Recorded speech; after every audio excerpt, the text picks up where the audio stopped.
Muchísimas gracias, bienvenidos a la Casa de México. Yo la verdad es que quiero agradecer primero que nada a la UNAM. Gracias Andrés, gracias Diego, que está por allá. Gracias Socorro también. Es un placer trabajar la Casa de México con UNAM y nosotros estamos muy contentos de sentir que la Casa de México es parte de la Casa de la UNAM también en España. Entonces, muchísimas gracias por esta cercanía con la que hemos trabajado juntos y especialmente un afectuoso y cariñosísimo saludo y agradecimiento por acompañarnos a don Ramón Tamames. Ramón, muchas gracias, eres toda una figura aquí, allá y por muchos lados. Entonces, te quiero agradecer que estés con nosotros. Queridos amigos, como es muy sabido, 2021 pues es un año muy, muy importante para los mexicanos. Es un año donde pues yo creo que también cambió la humanidad porque conmemoramos uno de los sucesos más históricos para nosotros, que es el encuentro entre dos civilizaciones, la civilización occidental y la civilización mesoamericana, hace exactamente 500 años.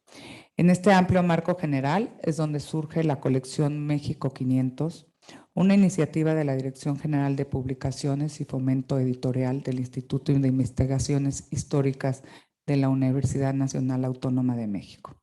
De acuerdo con sus editores, la colección México 500 tiene como objetivo pensar el presente desde el pasado y desde este punto de partida reflexionar en torno a problemáticas actuales tomando en consideración diversas perspectivas académicas y culturales.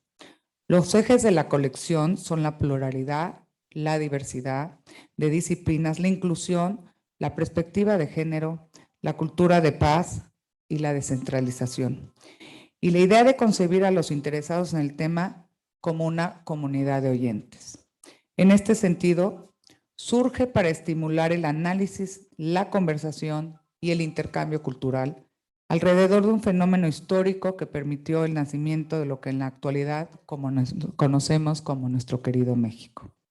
De esta manera, el lector interesado en la historia temprana de nuestro país tiene al alcance 15 libros escritos por 17 especialistas en donde se abordan temas como la historia local de diversas regiones de Mesoamérica, la industria naviera del siglo XVI, el nacimiento de instituciones y estructuras sociales novohispanas, la esclavitud, los presagios en el mundo mexica o la llegada de la imprenta a tierras americanas. De la mano de autores como Marina Garone, María Elena Vega, Federico Navarrete y Patrick Johansson, por mencionar brevemente a 4 de ellos, el lector podrá acercarse a un mosaico de temas en los que puede verse de una u otra manera la compleja red de sucesos que tejió la Nueva España y posteriormente México. A nombre de la Fundación Casa de México en España, quiero agradecer al Centro de Estudios del UNAM por darnos la oportunidad de presentar aquí en la Casa de México. Socorro, muchas gracias. Y en especial agradezco a quienes esta tarde nos acompañan de manera remota y presencial. A Elisa Speckman, muchas gracias Elisa, que esperemos verlos pronto por acá, directora del Instituto de Investigaciones Históricas. A Gibran Bautista, coordinador académico de la colección México 500, gran trabajo, muchas felicidades. Buenas noches por allá, gracias por invitarnos. A Socorro, que ya le he mencionado anteriormente, y una vez más a nuestro querido Ramón Tamames. Sean todos ustedes bienvenidos. Muchas gracias.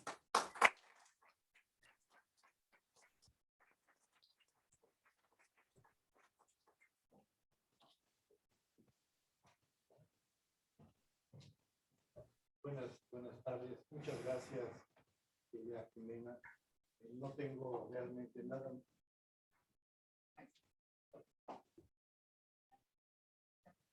Ahora sí. Decía yo, buenas tardes, muchas gracias, querida Jimena. No tengo más que agregar, sino decirte que es recíproco el agradecimiento y que es un placer, es una delicia trabajar con esta casa que sentimos nuestra. No puedo sino volver a congratularme del honor que me representa el ser el enviado de la UNAM para las instituciones de Enseñanza Superior y de Cultura de España. Y en un evento como el que nos convoca, que además es de una enorme pertinencia en un momento en que hace falta desesperadamente el diálogo y el entendimiento al centro. Querida Elisa, gusto siempre verte, nuestra directora de investigaciones históricas, a quien le auguramos toda clase de éxitos y satisfacciones. Socorro, muchas gracias. Acompañarnos. Profesor Tamames, pues estamos en la presencia de los artífices de esta colección por demás deliciosa. Muchísimas gracias.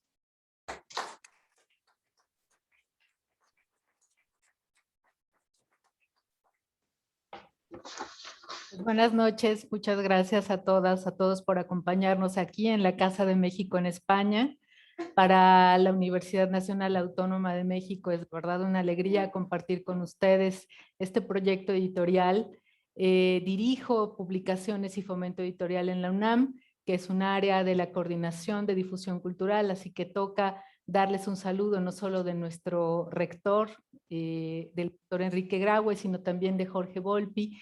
Y muchas gracias a mis queridos colegas que están desde México, la doctora Elisa Spegman, pero también el doctor Gibran Bautista. Muchas gracias, doctor Ramón Tamames, por acompañarnos. Y pueden ver ustedes en este banquito el peso de la historia, peso de 500 años revisados por el fabuloso equipo del Instituto de Investigaciones Históricas. Los autores son todos de casa, son especialistas en sus temas, y por eso ahora que ya mencionaba Jimena, a quien agradecemos la hospitalidad y el cariño con que nos ha recibido en esta casa, ya mencionaba ella algunos de los temas que se trabajaron en esta colección. Son 15 títulos que abarcan los más diversos temas, todos alrededor de una historia común, porque no podemos solamente pensar que al hablar de los 500 años de la caída de Tenochtitlan, solamente estamos hablando, refiriéndonos a México. Es una historia común. Esta mañana conversaba con dos queridas amigas y colegas de la Universidad Complutense y decíamos que es momento de terminar con esta leyenda negra. La historia de México es también la historia de España, y abrir el diálogo, abrir la conversación es lo que podemos hacer desde el ámbito universitario y es lo que hemos querido hacer. Esta colección además acaba de recibir, ayer lo supimos, el premio al arte editorial que otorga el Gremio de Editores en México, la Cámara Nacional de la Industria Editorial Mexicana. Señala entonces este esfuerzo que ya también había merecido reconocimiento en los premios García Cubas del Instituto Nacional de Antropología e Historia. Yo quisiera, antes de trasladar la palabra a mis colegas en México y después al doctor Tamames, mencionar aquí a los 17 autores, a los 17 investigadores del Instituto de Investigaciones Históricas de la UNAM que han participado en este proyecto. Y si me dejan, les cuento un poquito del detrás de cámaras de lo que significó esta colección que nació y que se trabajó, que se escribió, que se editó, que se cuidó y se diseñó en plena pandemia, cuando estos investigadores, muchos estaban también dando clases, continuando con sus investigaciones, abrieron espacio en sus agendas, en sus días, en su vida cotidiana, para escribir estos libros. Algo que es muy importante decir es que trabajaron con un sentido de divulgación. No son libros que solo los expertos puedan atender, son libros para comunidades muy amplias y justamente para propiciar las conversaciones.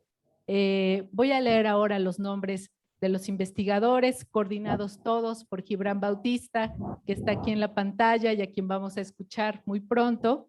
La coordinación académica la llevó a cabo Gibran y trabajó con Gabriel Cruel, con Martín Ríos Saloma, María Elena Vega Villalobos, Federico Navarrete, Iván Valdés Bubnov, Diana Rosselli, Patrick Johansson, Felipe Castro Gutiérrez, Francisco Quijano Velasco, Elsa Arroyo Lemus, Marta Martín Gabaldón, Huema Escalona Lutig, Raquel Huereca Durán, Rafael Castañeda García, Marina Garone, el propio Gibran Bautista, que para fortuna de nuestra en la colección también es autor, y Sergio Miranda Pacheco.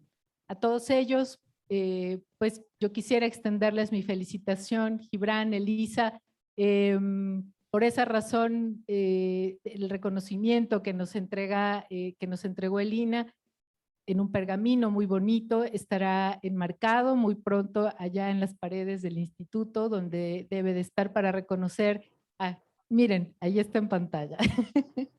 Ya lo tienen. Bueno, es el trabajo del equipo de investigadores de la Universidad Nacional. Y ahora, si les parece bien, Elisa, podemos pasarte la palabra para escucharte alrededor de nuestra colección, y pueden ver también la caja donde hemos reunido los 15 títulos. Está por llegar acá a Madrid, pero lo que ya llegó son todos los títulos sueltos por lo menos, por lo pronto. Elisa, tienes la palabra, por favor. Muchas gracias. Si no se escucha bien, me dicen por favor. Bueno, antes que nada yo quiero agradecer la acogida que da en España a esta colección y bueno, a nuestros anfitriones, Jimena Caraza Campos y Andrés Ordóñez, la invitación. Por supuesto, agradecer y saludar nuevamente a Socorro Venegas, con quien tuvimos la suerte de colaborar para esta colección. Al doctor Tamames, muchas gracias por estar aquí. Yo había oído hablar mucho de usted, me da mucho gusto poder ahora conocerlo. Y bueno, por supuesto, a nuestro secretario académico, el doctor Gibran Bautista, quien además fue coordinador académico de esta obra. Bueno, la colección es resultado de la colaboración entre la Dirección General de Publicaciones y Fomento Editorial y el Instituto de Investigaciones Históricas, que unieron sus esfuerzos editoriales y académicos en la colección México 500, que forma parte de un marco conmemorativo mucho más amplio que lleva adelante la UNAM en ocasión de la conmemoración de los 500 años de la caída de México Tenochtitlan y la fundación de la Ciudad de México.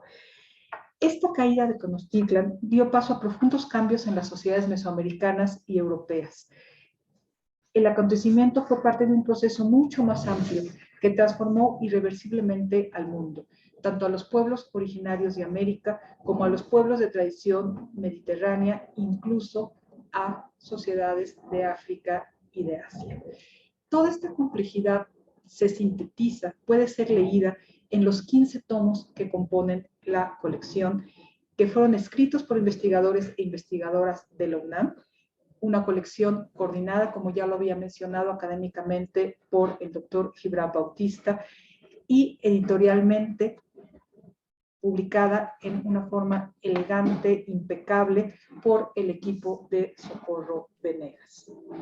Si bien la mayor parte de los autores pertenecen al Instituto de Investigaciones Históricas de la Universidad, también colaboraron investigadores y colegas del Instituto de Investigaciones Estéticas, del Instituto de Investigaciones Bibliográficas y del Instituto de Historia de la Universidad y la Educación.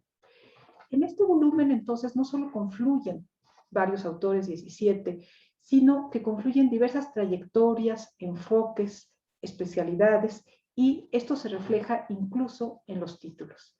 Hay títulos que dan cuenta del arte barroco, otros de la esclavitud, algunos se centran en personajes, hay uno de ellos que se centra en la reconstrucción de la memoria. A pesar de la diversidad de temas y enfoques, de trayectorias, de colaboraciones y de plumas, encontramos en esta colección una serie de constantes y de ejes que dentro de la diversidad le dan unidad. Por una parte, en cada uno de los textos se sirven preguntas y enfoques de estudio cultivados en las últimas décadas, es decir, dan cuenta de novedades historiográficas tanto en el ámbito de la historia mesoamericana como en la historia de los mundos ibéricos, de la historia del arte, de la historia mental, de la historia urbana, de la vida material. Por otra parte, todos ellos se sustentan en fuentes, en múltiples fuentes. Parten de fuentes de la época, pero también parten de lo que se ha escrito actualmente, y esto lo mencionaba antes, sobre cada uno de los temas. Y lo último, y creo que esto es importante, todos ellos dan cuenta de una apuesta. La difusión, la divulgación, la comunicación pública de la historia debe sustentarse en una investigación seria y rigurosa. Por tanto, en esta colección se afirman dos compromisos. Por una parte, este interés por la diversidad de enfoques, por la actualidad, por los múltiples acercamientos, para poner al día la historia, para revisitar la historia de nuestro país, en colaboración, como le decía, con investigadores de diferente trayectoria, pero también de diferentes instancias de la universidad, y la colaboración, como lo hemos ya subrayado en múltiples ocasiones, con Libros UNAM. Esta colaboración ha sido muy fructífera, este encuentro de experiencias, y bueno, como ya mencionó Socorro Venegas, ha dado sus primeros frutos.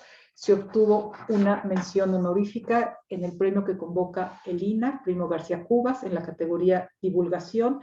Aquí está ya el diploma, agradezco mucho a Socorro el envío. Por otra parte, esta colección da cuenta del compromiso universitario con el conjunto de la sociedad. Se aprovecha esta conmemoración para fomentar la reflexión en un creciente público lector a partir de los conocimientos que sobre el tema se producen en la cotidiana labor académica. Estoy convencida de que estos 15 tomos coadyuvarán en la formación de nuevas generaciones con base en herramientas accesibles, fundadas en la investigación científica y humanística universitaria. Además, estoy segura también de que acercará nuevos públicos al quehacer universitario. Muchas gracias de nuevo por la invitación y muchas gracias a todos los participantes y a quienes hoy nos escuchan. Muchas gracias, Elisa, por tus palabras.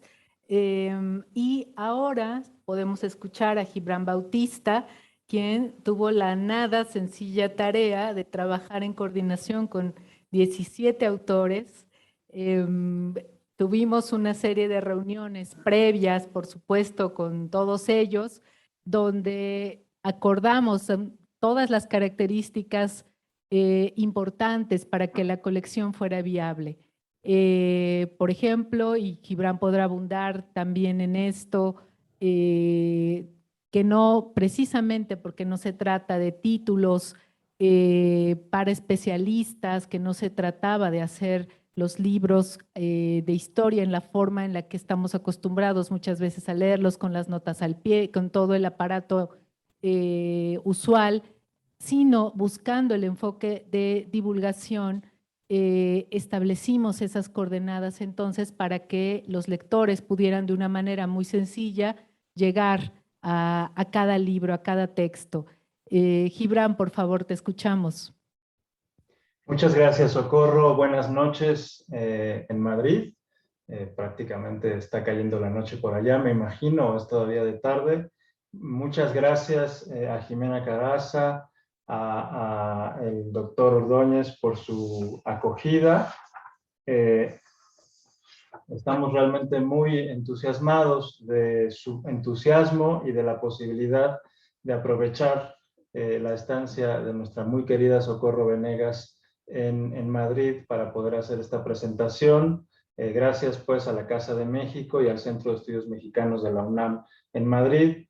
Pero en primer lugar quiero dar mucho las gracias al doctor Ramón Tamames por haber tenido la gentileza de presentar hoy esta colección. Para nosotros es un infinito honor que esté compartiendo con nosotros pues esta celebración y esta salida de la colección México 500 por toda la trayectoria que implica, por el referente, tanto en términos de la historia, desde los tiempos de don Enrique Tierno Galván, de la historia del pensamiento común iberoamericano, como en términos también de todos los esfuerzos administrativos, políticos, que el doctor Tamames ha hecho porque estas sociedades, nuestras sociedades iberoamericanas, sean cada vez más democráticas, con lo cual para nosotros es una gran alegría y un honor tener esta comunicación y estar presentes en persona virtual que es todo un reto para el derecho hoy en día, ahí con ustedes. Quisiera platicarles un poquito las características de la colección. Por fortuna, tanto Socorro Venegas como Elisa Speckman ya han platicado un poquito los contenidos y un poco quiénes son los autores, las autoras. Esta colección no habría sido posible sin el impulso, desde luego, primero, de la Dirección General de Publicaciones y Fomento Editorial de la UNAM. La idea original es de Socorro Venegas, que tuvo el acierto, el feliz acierto de invitarnos a colaborar y de que esto tuviera el impulso de dos momentos de administración en el Instituto de Investigaciones Históricas. Por una parte, los últimos años de la doctora Ana Carolina Ibarra, que está en el corazón de esta colección México 500, y los primeros tiempos de una persona excepcional que ocupa hoy el cargo en la Dirección de Investigaciones Históricas, que es Elisa Speckman, a quien agradezco mucho que esté aquí y que siempre me da el crédito, aunque es un crédito colectivo. Lo que quiero decir es que esta confluencia de voluntades y de trabajo demuestra a la colección México 500 que la UNAM no se detuvo y no se detiene, que la pandemia no hizo efectos en el trabajo, sino que en todo caso los multiplicó desde cada uno de los universitarios, universitarias en sus casas y también en las instalaciones, porque hubo quien nunca dejó de venir a las instalaciones arriesgando su salud, pero con el pie del cañón con los trabajos. Pudimos seguir las actividades docentes, las actividades de investigación y, cómo no, las actividades de difusión y divulgación que tienen en la colección México 500 un resultado formidable. Entonces, las características de la colección. Pues, en primer lugar, voy a comenzar por quizá unas características que son tan evidentes que parece que nunca se habla de ellas. Y tiene que ver con esta especie de juego que traté de sacar ahora al hilo de lo que iba diciendo Elisa Speckman. Lo que tenemos acá es el arte editorial, ¿no? Las portadas de los distintos libros que conforman la colección México 500, que son obra también colectiva, pero encabezada bajo la coordinación de Elsa Botello, su directora editorial de Publicaciones y Fomento de la UNAM, que es, además de una persona excepcional, una maestra, verdadera maestra en el sentido más amplio de la palabra, del arte editorial. Nos ha hecho encajar unas palabras que tienen un sentido, unos textos que tienen unas bases historiográficas y todo eso que desde la historia tenemos muy claro y es el pan de todos los días. Nos las ha hecho encajar en unas líneas que podríamos decir mondrianescas, en unas formas de organización de las ideas que lo primero que presentan son los colores y la diversidad de enfoques, la diversidad de perspectivas para tratar un tema múltiples veces tratado. Yo creo que desde la segunda carta de relación de Hernán Cortés hasta nuestros días se han escrito miles de ríos de tinta sobre los 500 años y sobre el significado de la conquista de Mexico Tenochtitlan, pero la innovación, y creo que se está reconociendo poco a poco, tanto en los ámbitos académicos como en los ámbitos editoriales, no tiene que ver solo con el trabajo académico, innovador y de nuevas preguntas, también tiene que ver con una nueva manera de pensar la comunicación pública de la ciencia, la comunicación pública de lo que hacemos en la academia, del quehacer de todos los días, y que no sería posible sin el arte editorial, que insisto, este es un ejemplo realmente excepcional de nuevas formas de pensar, quizá viejas ideas, porque la vanguardia del siglo XX pues ya nos queda en el siglo XX, pero reorganizarla para tener en cuenta esa herencia visual también es un diálogo entre editores, historiadores y académicos especialistas en otras áreas. Lo que quiero decir es que también el arte editorial es una especialidad universitaria que tiene aquí uno de sus mejores resultados, una especialidad académica universitaria, que entra en diálogo con estas otras especialidades de las que también les quiero contar un poco. Desde luego, en la colección están reflejadas pues una tradición larguísima en el Instituto de Investigaciones Históricas que tiene que ver con la historia de Mesoamérica. Desde su fundación, el instituto ha sido uno de los garantes de que esta disciplina se cultive, de que esta perspectiva se cultive. Por supuesto, con don Miguel León Portilla como uno de los pilares, pero también con muchos otros colegas que cada uno en sus distintas épocas, y por eso llamo la atención a esta recuperación de la vanguardia del siglo XX, porque históricas, la UNAM, creo que yo, la Academia Iberoamericana, creo yo en su conjunto, no puede dar la espalda a la herencia de tanto de América Latina como de la península ibérica, incluyendo Portugal, por supuesto, la herencia historiográfica, la herencia artística, la herencia editorial que hoy nos coloca como receptores de estas tradiciones, de estas formas de pensar el pasado y que desde luego se piensan a partir de preguntas nuevas, sin duda. A la historia de Mesoamérica, por supuesto, se une otro de los pilares fundamentales del Instituto de Investigaciones Históricas, que es la historia colonial, y que desde la perspectiva del otro lado del Atlántico dialoga con los modernistas y los americanistas. No solo con los americanistas, también con los modernistas. Y esto quizás sea uno de los rasgos característicos del instituto y de la universidad, que intenta salirse de los moldes que en el pasado, digamos, como que encarcelaban nuestras preguntas en presuntos compartimientos estancos. La historia social y la etnohistoria de Nueva España están representadas, por supuesto, en grandes maestros como Felipe Castro, como Patrick Johansson, pero también hay nuevas preguntas que dan cuenta de otra generación de historiadores que están siendo referentes internacionales hoy, como ya decían ustedes, Marina Garone, Federico Navarrete, con perspectivas nuevas sobre la historia del racismo, sobre la historia de la circulación material y de las ideas a partir de los libros, de la imprenta, de los tipos móviles, de las formas de administrar la letra escrita e impresa, que es muy importante y que en un libro tan excepcional como el de Marina, pues nos muestra, digamos, ese gozne que hay entre el trabajo editorial y el trabajo de investigación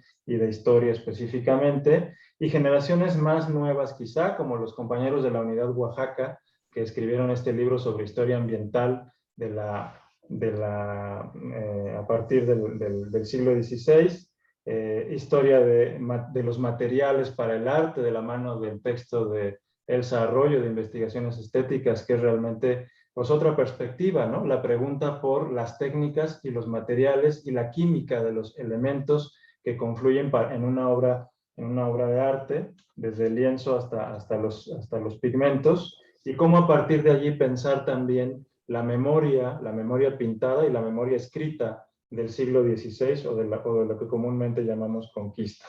Por supuesto, la historia conceptual e intelectual también está presente en la colección, con preguntas que nos recuerdan otra vez y que reconocen otra vez el pasado y la herencia historiográfica nuestra, como lo que nos ofrece Francisco Quijano con la invención de Nueva España, en claro diálogo con la invención de América del mundo Gorman, que es otro de los pilares de este instituto. Pero tenemos más preguntas y nuevas generaciones, y entonces también la colección orbita en estas preguntas en torno a la historia global, al papel de la circulación de personas, saberes y cosas, de la navegación, y de pensar el siglo XVI y lo que llamamos usualmente conquistas de América, conquistas de Mesoamérica, específicamente la conquista del Valle del Anáhuac, pues como un acontecimiento que, lejos de ser un acontecimiento nacional o de historia nacional o nacionalista, nos conecta con la historia del conjunto de los mundos ibéricos, iberoamericanos, y en fin del conjunto de una transformación planetaria que comenzó en el siglo XVI y que vale la pena tener en cuenta cuando pensamos estos temas desde la academia, desde la labor editorial y de difusión, de comunicación pública de la historia hacia otros públicos. Nos interesaba pues compartir con públicos más amplios, nos interesa compartir con públicos más amplios,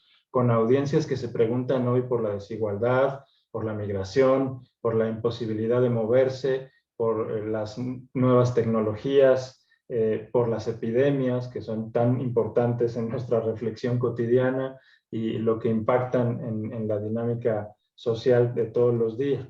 de todos los días, nos interesaba llegar a ese público, al público que en el metro, en el subte, como dicen allá, lee, al público que está en los jardines, en las plazas, y que está ávido de tener nuevas perspectivas sobre el pasado, y que vale la pena compartir nuestras preguntas con esos públicos y esas audiencias.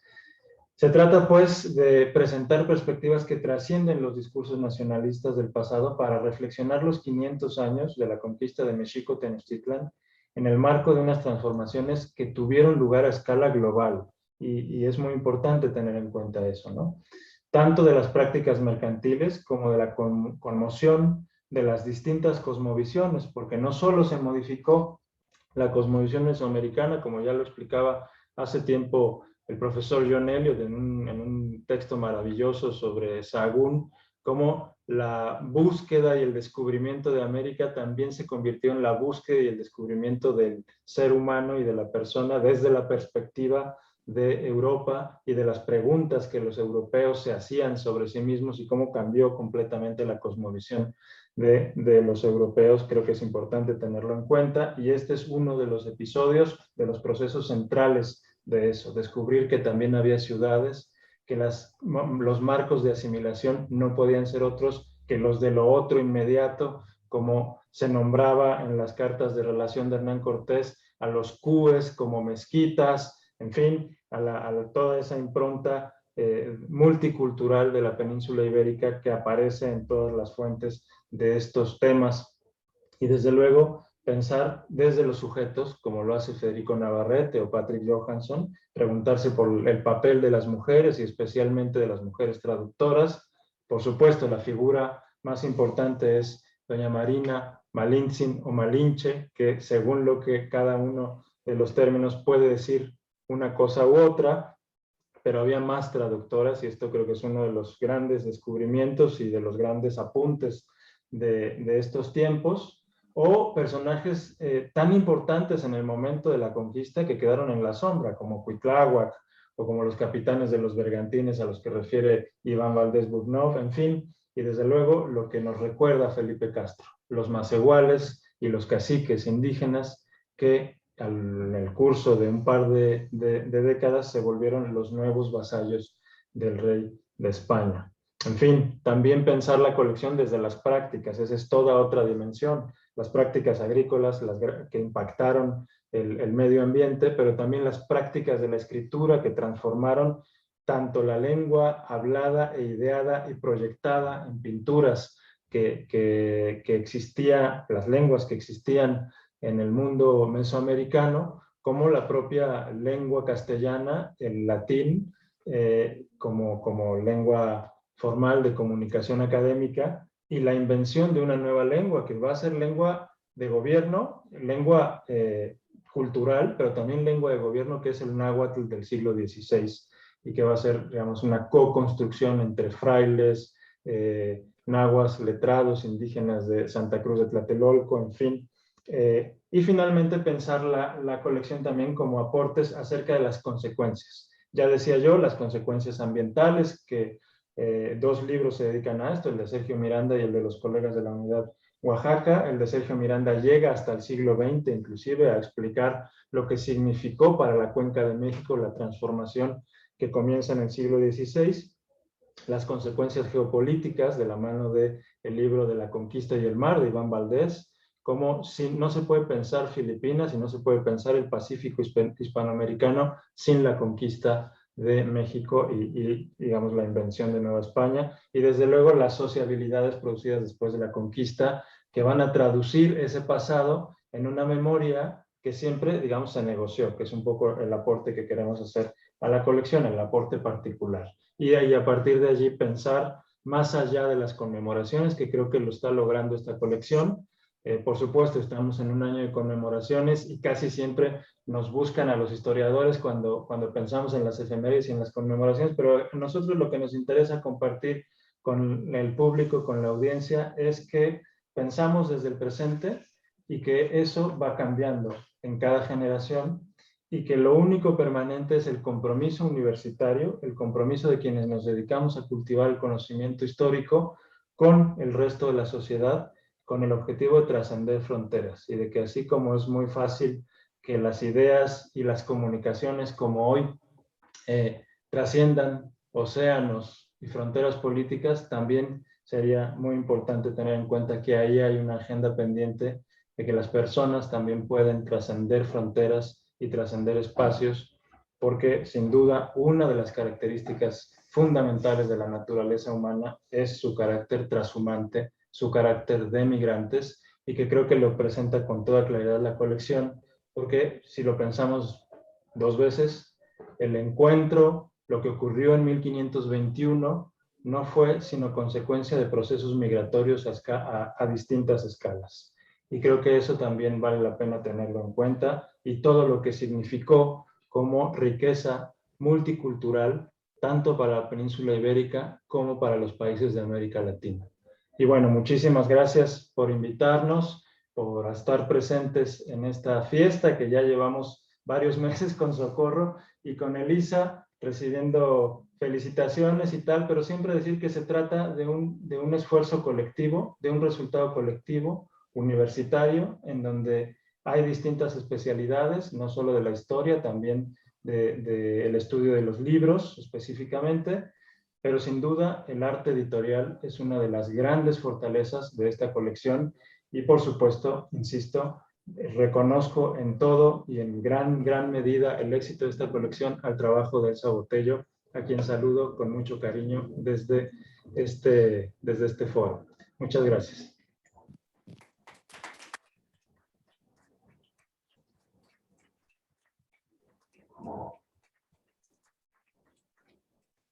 Muchas gracias, Gibran. Y les pedimos a Gibran y a Elisa que no se vayan, que estén con nosotros. Vamos a pasar la palabra ahora al doctor Ramón Tamames, a quien le agradecemos muchísimo que nos acompañe, pero además, doctor, usted sabe que en su conversación con mi compañero, con Diego Celorio de la UNAM acá en España, comentó ya sobre su lectura de varios títulos muy generosamente. Yo quería agradecerle por esos comentarios que amablemente Diego me compartía y yo le mandaba también a Gibran, y bueno, había toda una constelación alrededor de sus palabras que quiero agradecer y que bueno, que ahora queremos escuchar. Por favor. Muchas gracias. Para empezar, diré que esta sesión de trabajo y de reconocimiento de un trabajo importante para mí es muy grata. Se tendría que haber hecho unos meses antes. Ha habido problemas técnicos. Cuando se ha dicho por el coordinador de la colección que es un trabajo de la pandemia, sí, de la pandemia, pero con 15 o 17 autores que han trabajado toda su vida para poner luego en artículos, que son artículos en forma de libro, poner toda su sapiencia, su sabiduría, sus conocimientos. Eso es un tesoro que se tiene y que de vez en cuando se sabe aprovechar, como es el caso, para hacer una colección de estos 15 libros que son admirables en muchos aspectos. Yo pensaba que iban a ser libros más eruditos, más, digamos, de especialidades casi metafísicas, y me he encontrado con artículos de enganche. Se engancha uno desde el principio de algunos de los libros para terminarlos, y me daban las 2 y las 2:30 de la mañana con ellos, sobre todo al principio, luego me fui acostumbrando. Son 500 años desde 1519, la llegada del encuentro de Cortés y Moctezuma. Son 500 años más o menos de la Noche Triste y también 500 años de la Reconquista. Y yo digo Reconquista porque Moctezuma había reconocido ya que los mexicas eran súbditos de Carlos V y hablaba de Reconquista, la Reconquista de Tenochtitlán. Escribí 3 terceras de ABC separadas por meses, pero con los 3 episodios: el encuentro, la Noche Triste y la Reconquista. y se publicaron en terceras de ABC programadas con el propio director. Y luego tengo que mencionar mi mayor interés por todos estos temas que me llevaron a hacer uno de mis sueños de juventud, un libro sobre Cortés. Hernán Cortés, gigante de la historia, con toda una serie de ideas y pensamientos y del trato que se ha dado al conquistador a lo largo de las diferentes etapas y en los diferentes países por su labor. A mí me parece que nuestro encuentro, el encuentro de dos civilizaciones, como se ha dicho, es único en la historia y además de una forma tan novelesca prácticamente. Es decir, un protagonista que llega con su equipo y se encuentra una civilización sorprendente en el reparto de Tordesillas, del Tratado de Tordesillas entre España y Portugal. Los portugueses no lograron encontrar nada semejante. Claro que en la India había grandes elementos de civilización, pero no había casos como los aztecas en México, los incas en Sudamérica. Son casos únicos en la historia. Y además son también una manifestación de cómo esa llamada conquista se hizo participando en guerras civiles ubicadas en esas zonas precisamente. Todo eso se ha aprendido, lo hemos aprendido de libros maravillosos, Yo tengo en México una cierta preferencia sobre otros espacios iberoamericanos.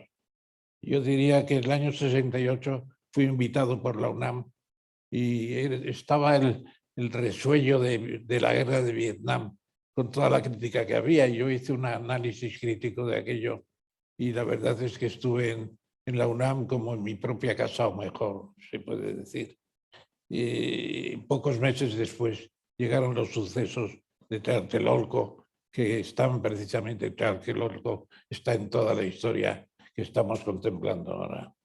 Luego he estado también invitado por el presidente Echeverría y el presidente López Portillo en la transferencia de poderes, que nos invitaron a la plataforma democrática de la transición española. Y estábamos ahí todos los partidos políticos que tenían más o menos interés en cambiar a una democracia. Fue una estancia en México formidable en muchos aspectos. Estuvimos en la promesa el día en que el nuevo presidente juró la Constitución, por así decirlo. La Fundación Colosio me ha invitado también, la Universidad Iberoamericana, Jiménez de Guernica al frente de una consultora económica importante.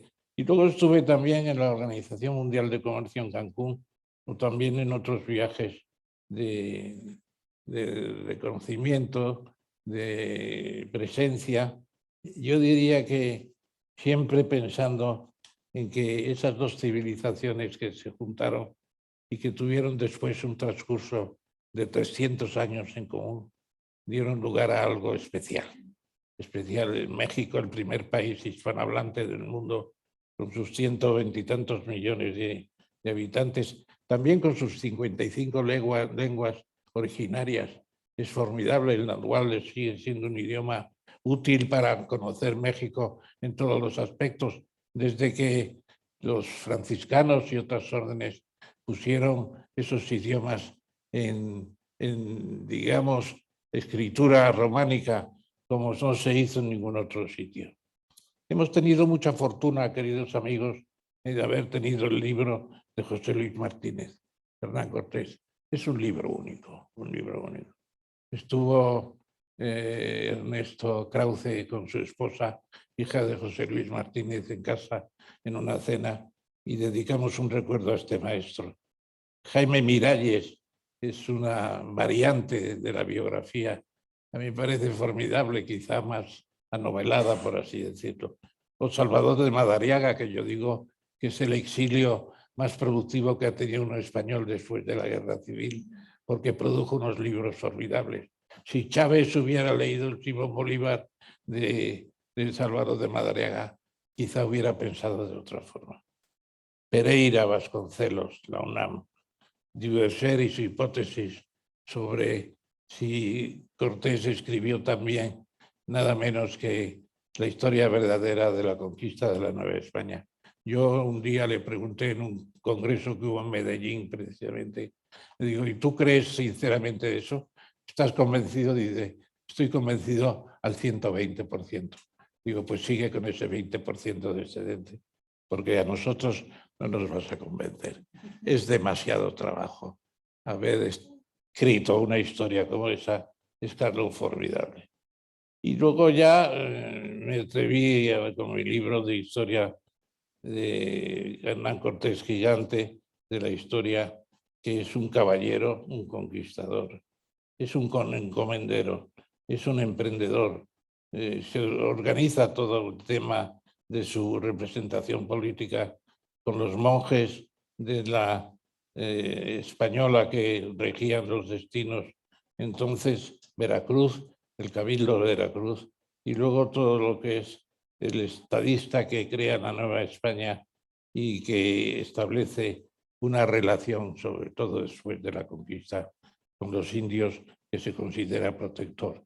¿Y qué habría hecho Cortés si en vez de haber muerto en España después de 7 años que le tuvieron aquí pendiente del juicio de relación, pues qué habría hecho Cortés en México? No podemos construir ucronias, pero sí podemos decir que la Nueva España fue una invención, como se dice en esa colección, la invención de la Nueva España realmente admirable.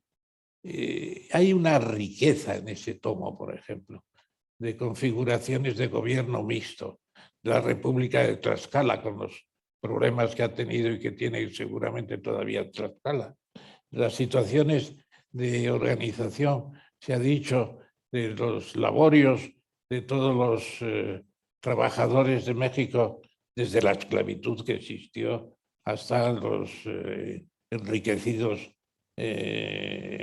encomenderos, la aplicación de las leyes antiguas y nuevas de India.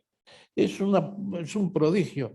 Ese es el tomo que después de otros, porque no sé cuál es el mejor, no se pueden calificar naturalmente, es un tomo que dice uno, ¿queda algo de nostalgia de los novohispanos?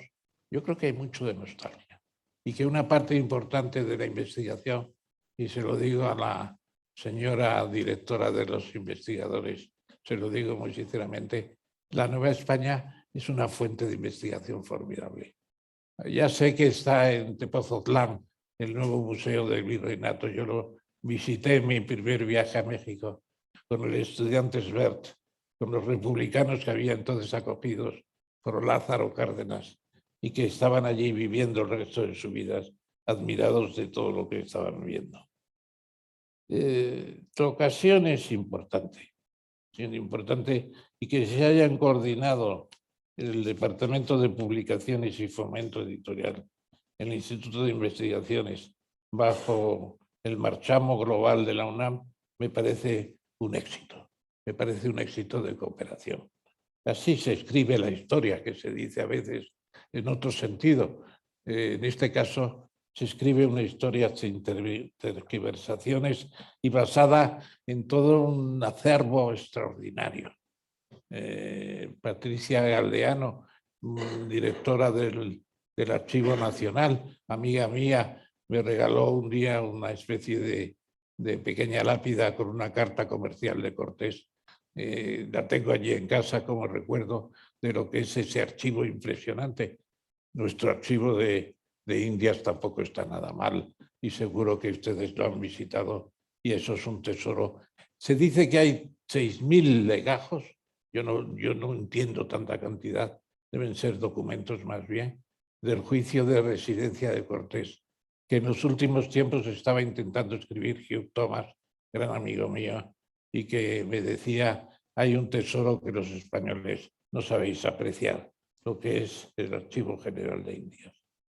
Bien, la colección México 500, 15 volúmenes, 15 grandes artículos, una gran selección de autores, expertos verdaderos. No hay más que leerlo para darse cuenta. Un producto importante que hoy celebramos. Un ejemplo de trabajo bien hecho. Yo cuando AMLO, el presidente de México, escribió al rey de España, le escribió una carta para que me enviara el texto completo que teníamos aquí a través de unas filtraciones en una revista mexicana. Y aquí se reprodujo eso y poco más. No recibí respuesta, lamentablemente tengo que decirlo. Pero escribí a la Casa Real, al rey, a Felipe VI, me dijeron que la carta no se podía publicar. Y yo dije, ¿por qué? Dice, porque es una carta personal del presidente de México al rey de España. Digo, eso no es una relación personal. Es una relación política importantísima, histórica. Tenemos que conocerlo. Hoy no tenemos los textos, ni siquiera sabemos si el rey de España contestó al presidente de México. Y ahí se desprendía una idea, a pesar de las críticas que ha habido en España a la carta. No voy a entrar en ellas ahora, pero se desprendía una idea que de cara a la fecha de la independencia, precisamente en 1821, 3 años después, se podía formar una especie de comisión de historiadores para no tratar de llegar a una conclusión única y verdadera, sino de auscultar los conocimientos mutuos, ver dónde están los fallos, porque yo creo que tenemos una labor que, como dijo Octavio Paz, sin entender lo español y lo originario que hay en México, los mexicanos no tendrán la capacidad y el potencial que hay como pueblo para seguir adelante, como el desconocimiento que hay en España nos quita, por así decirlo, un sentido de la historia y nos quita a los españoles un sentido de autoestima incluso. Aquí no ha habido ni una celebración. Yo creo que esta es una de las primeras del encuentro de hace 500 años. Yo sigo proponiendo ese Congreso de Historiadores y hago una propuesta formal a la UNAM para que nos reúna a los de aquí y a los de allá. Y empezando por aquí o por allá, pero una especie de encuentro sería formidable que le quitáramos la poca iniciativa que hay en los gobiernos, le quitáramos un poco esa iniciativa para ir adelante. El primer tomo, El Valle de Anahuac, es impresionante. Y se explica lo que había formado, y con un texto de unos detalles cronológicos impresionantes. Es la memoria oral, pero inmediatamente registrada en la escritura en caracteres latinos, con la llegada de personas como Vasco de Quiroga o Bernardino de Sahagún, etcétera, que hicieron la historia de los vencidos, como también hay muchos otros textos. No hay historia de los vencidos en otras situaciones de invasión. Yo no empleo la palabra colonización.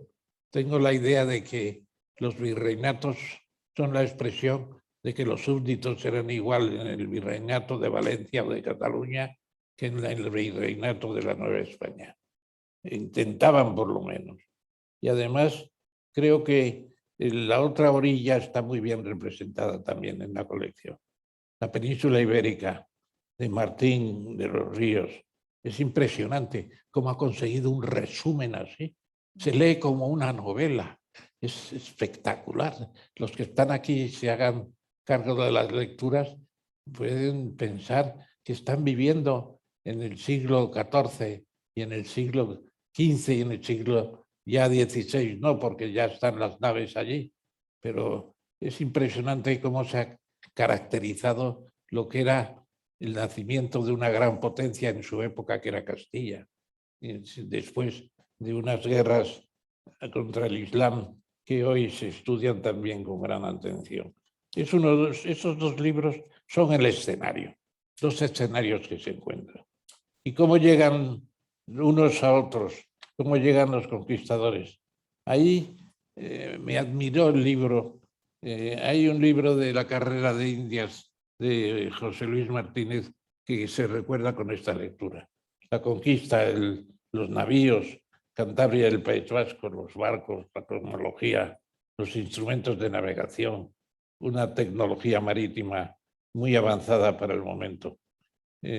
Como también tenemos los naufragios, las deducciones que se hacen del reconocimiento de Yucatán, la noticia de que hay un imperio en lo alto, en el altiplano, que se puede llegar allí, o Malichín, en el nombre indigenizado, porque creo que se explica muy bien cómo el nombre viene de Marina, que los mexicas no pronunciaban bien la R, por eso pronunciaban muy mal Cortés, y por eso le llamaban el que acompañaba a Malinche, y le llamaban Malinche al propio Cortés. Malinchín, yo creo, no sé si, perdón por la expresión, el autor, que es Federico Navarrete, se puede haber pasado de rosca un poco. Es decir, haberle dado a Malinche una importancia ya superior casi a Cortés en algunos momentos.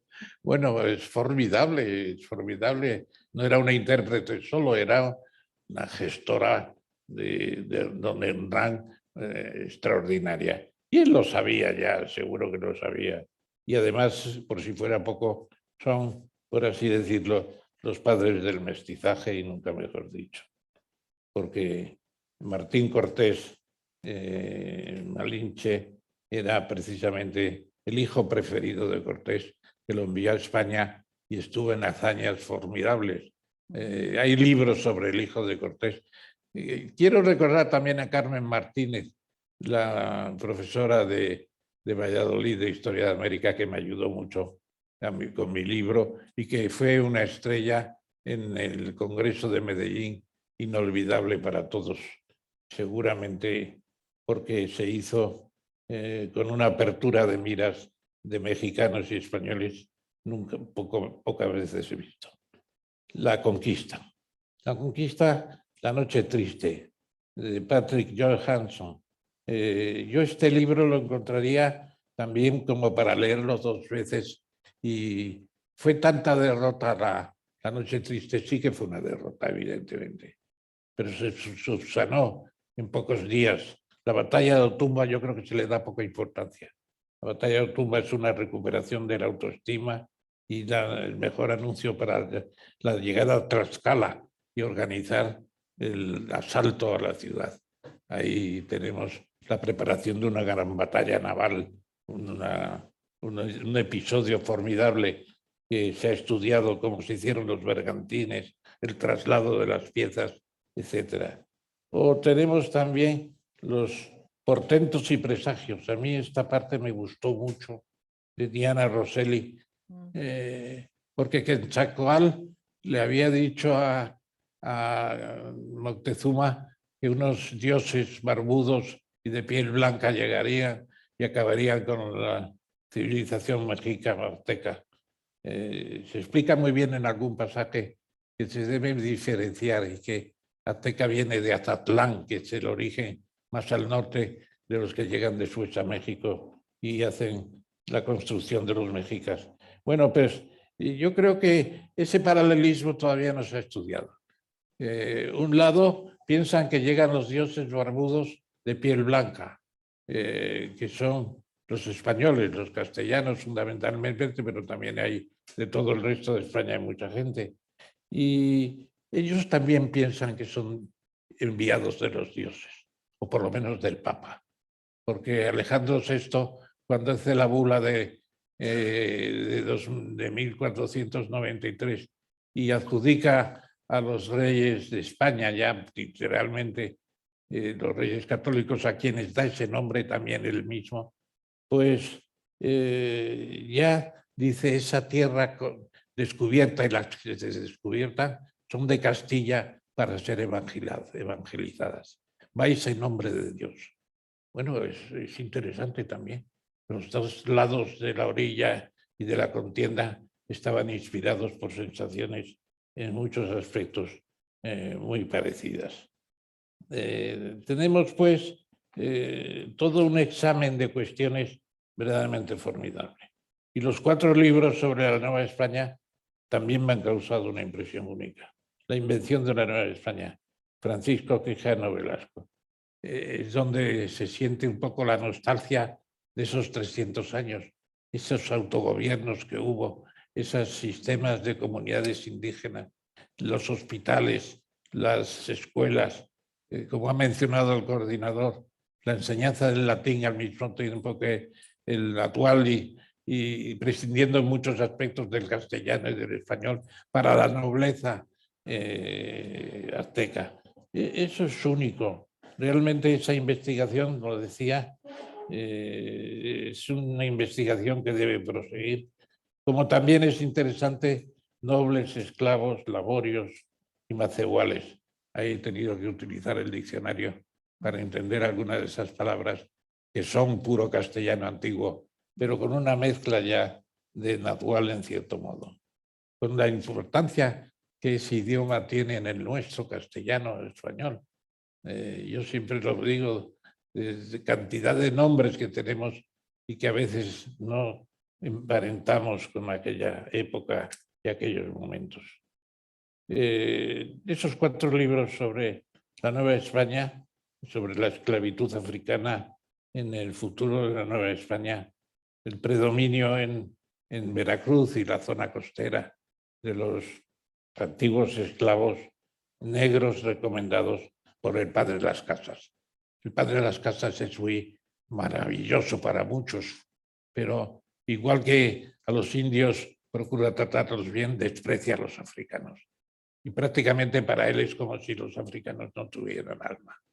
Estuve en Cartagena la semana pasada con Marcelo Puyo, que ha escrito el libro Madre Patria, y con Pablo Victoria, que es el descubridor, en cierto modo, del gran general español de la Cartagena de Indias. Estuve con ellos. Son 2 hispanistas que se han incorporado con armas y bagajes. Hay que escucharlos y algunas veces uno piensa, bueno, no vamos a pasar de la leyenda negra a la leyenda dorada. Yo creo que hay que poner las cosas en su sitio. Hay que poner las cosas en su sitio, que ya es bastante y que ya requiere bastante estudio y admiración. Luego, negociar la memoria. Esa es una parte muy bonita también. Cómo se celebró el primer centenario de la presencia del virreinato, de la existencia del virreinato en tiempos de Felipe IV. Es admirable lo que se hizo y se daba uno cuenta de que ya México había crecido y tenía su personalidad. Tantas veces Carlos V no le dio el virreinato a Cortés porque sabía que era posible que intentara una independencia que luego apoyaron sus hijos, en cierto modo, unos años más adelante. 3 libros ya de complemento, de evolución, que tienen su valor. Quizá quede fuera un poco de la colección el libro sobre la evolución de la Ciudad de México.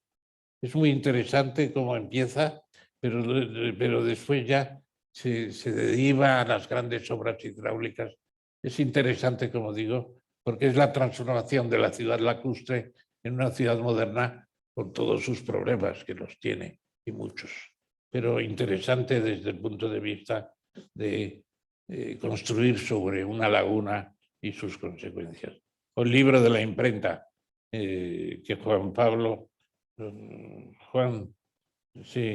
en 1539, 18 años después de la caída de Tenochtitlán, lleva la imprenta a México de tipos móviles, como ha dicho el coordinador, porque la imprenta de tipos fijos de origen chino ya se conocía en muchos sitios. Incluso los pictogramas mexicas o aztecas son formidables. Cualquiera que estudie la civilización que se encontraron los españoles maravillados por una ciudad mucho más grande que Granada, que era exótica, o que Sevilla, mucho más grande. Indudablemente se admiran también de que no hay escritura propiamente, pero hay unos códices que se han conservado realmente admirables. Ahí se podría hacer una colección de códices o explicar. Ya el lienzo de Tlaxcala es otra cosa. Ahí está la inspiración mixta, indudablemente. Se puede decir que también este libro sobre el arte barroco tiene frases encomiables. Dice, ejemplo de buen gobierno y éxito de las instituciones en el ejercicio del poder. Eso no se puede decir hoy de muchos países, y no voy a citar ni el caso de España ni el caso de México. Concluyendo, es un libro muy bueno para lectura.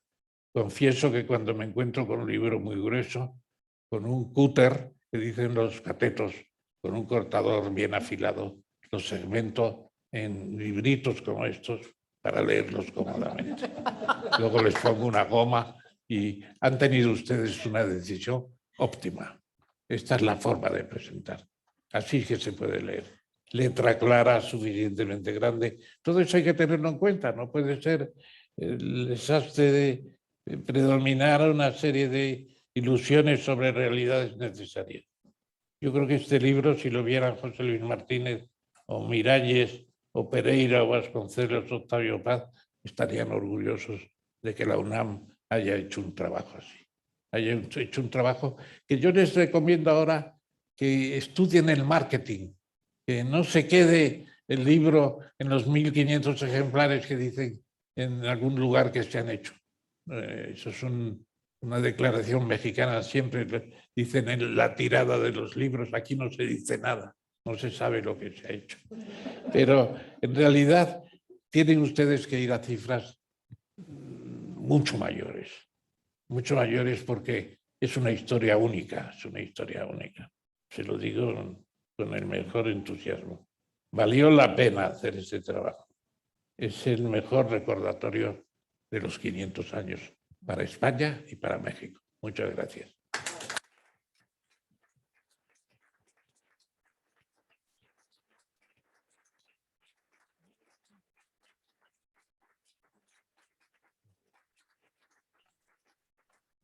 Queremos agradecer enormemente la presencia remota de Elisa Speckman y de Gibran Bautista, quienes nos acompañan desde la Ciudad de México, nos acompañaron, de Socorro Venegas y por supuesto del insigne doctor Ramón Tamames, a quien le agradecemos muchísimo habernos acompañado esta tarde. Al público que nos acompaña en Casa de México de manera presencial, le comentamos que la librería del Fondo de Cultura Económica tiene a su disposición distintos ejemplares de esta colección y también algunos títulos más recientes de don Ramón Tamames sobre el encuentro entre nuestras dos civilizaciones. Échenle un vistazo, la librería del Fondo no deja de sorprender. Al fondo del salón están los libros del Fondo. Muchísimas gracias por haber estado aquí esta tarde.